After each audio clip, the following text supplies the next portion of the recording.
Look my cheese squishy. Look, okay. It's my cheese squishy because I just Upgrade your fashion game with these handy waist clips.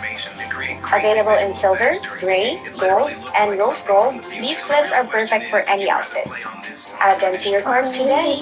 Sa mga nanay dyan na mahilig maglinis ng mga tsinelas, lalo na ngayong tag-ulan, itong brush na nakita ko sa TikTok ay mas hub talaga para sa ate. Hindi ka na nga mahihirapang maglinis ng mga tsinelas dahil meron kang lagayan ng sabon sa pinakalikod dito. Sipagin ka talagang maglinis ng tsinelas kapag itong brush yung gagamitin mo. Ang kagandahan kasi sa brush na to, once nalagyan mo na ng sabon yung pinakaloob niyan, ay hindi ka na problema sa kakakuskus dahil may sabon ang lalabas dito. And then yung size naman yung brush na sobrang perfect pang linis ng tsinelas dahil yung pinakaloob nito ay makakaya nitong kuskusin. May mga nabibili talaga tayo dito I'll sa make a TikTok video ng mura pero tomorrow, then after napaka-useful. that, Dahil nga tag-ulan ngayon, I think mabuti din butter. ang Alam mo, dami. ang talino talaga na nakaisip na itong waterproof band-aid. That Kasi diba, alam butter naman natin yung cheese. sakit ng ulo na kapag naglagay tayo ng band-aid, konting baka lang, tapos matatanggal na siya. So itong band-aid kasi kahit lumabasa. The person who invented Let me this deserves a raise. Are you still using that double-sided tape to stick things, the kind that's so hard to peel off? Kids these days are all using the pen-style glue tape. It looks just like a pen. You just dot, draw, or swipe. Gusto mo bang ganito kalinis lagi ang banyo mo?